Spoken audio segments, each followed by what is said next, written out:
How's it going, everybody? Moose here. It is November 26th, 2019. 2:12 in the morning. Pay no attention to 3. I never turned the clock back on this when daylight savings time hit. I am on my way home from work. I got 2 more days, and then I get a 4-day weekend. Although, wouldn't you know it, they sent an email out asking if anybody would like to work either Friday or Saturday. Hell no, nobody wants to work Friday or Saturday. We want a 4 goddamn day weekend. They're going to screw themselves, so we ain't doing it. I ain't doing it. There ain't enough money for them to do it. Not that they'd ever offer. So, looking forward to my 4-day weekend, which will be coming up shortly. This will be the only day I get to ride probably for the week of work. I mean, it is late November, 1. And 2, it's supposed to rain the next 2 days. Very heavily and very chilly. Winter is among us. Winter is upon us. Ugh. Anyways, it is what it is. Riding season has to come to an end for people in Michigan eventually, I guess. That's just the way the cookie crumbles. But I just wanted to get on here and talk for a little bit. Trying to get some videos in today, so I have some stuff that I can post, and I got some things I wanted to say.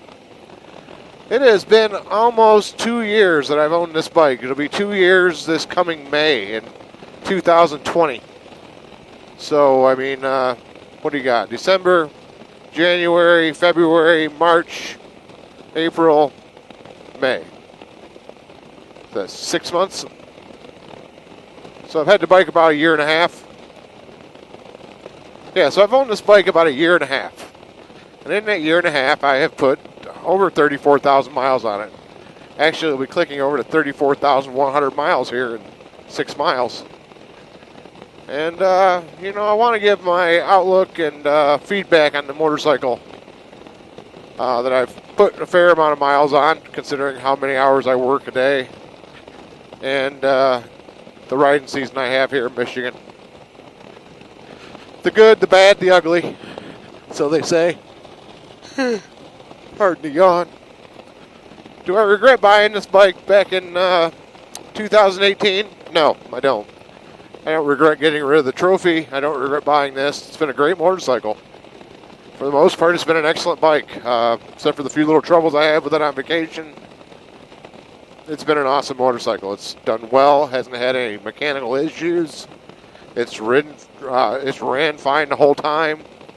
Hasn't cost me any extra to upkeep it, other than the main maintenance items. So, as a bike, it's done great. The engines ran flawlessly. The motor runs great. It's been a great bike. For a Harley Davidson, it handles fantastically. It's not going to handle like a BMW or a Goldwing or my Trophy did, but for a big cruiser, like it is, and for the way it was designed, it rides fine and takes corners fine. It holds good for a big bike. This bike was not intended for the curves like a lot of other bikes are. And that's where I've grown and changed as a motorcyclist, I think.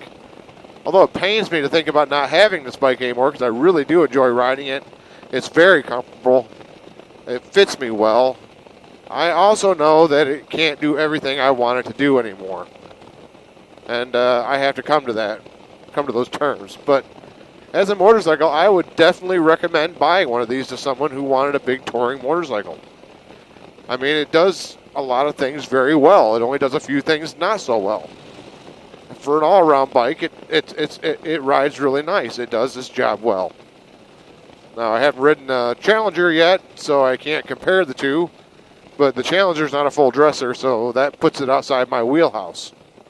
I want a full dresser. I like the tour pack. I like the lowers, or the fairing, so to speak, that covers you up. And that's what I'm looking for. So, at least that's what I'm leaning towards this coming year, I think. Who knows? I may own this another year. I don't know. May get to next year and go, nope, not ready yet.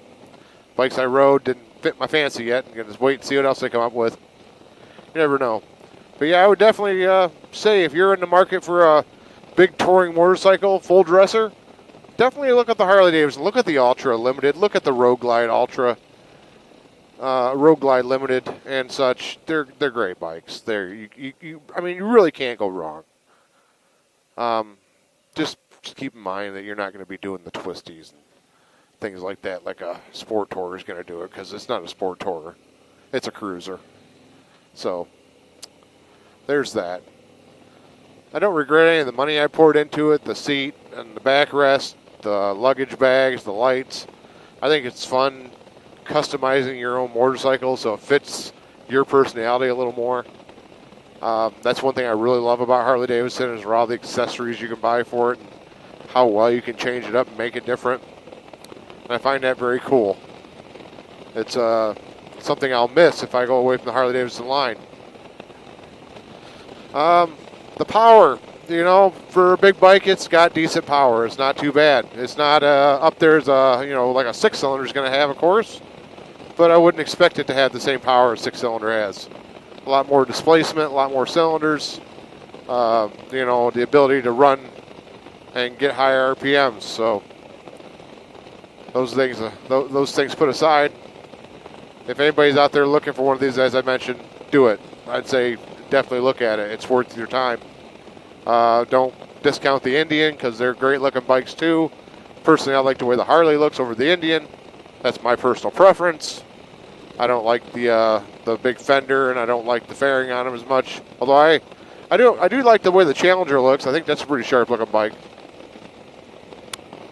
And if that was in a full dresser, and if it handles as well as they say, be a contender possibly. I mean, it's still not going to be no BMW or Goldwing handling probably, but for a big old cruiser, pretty impressive.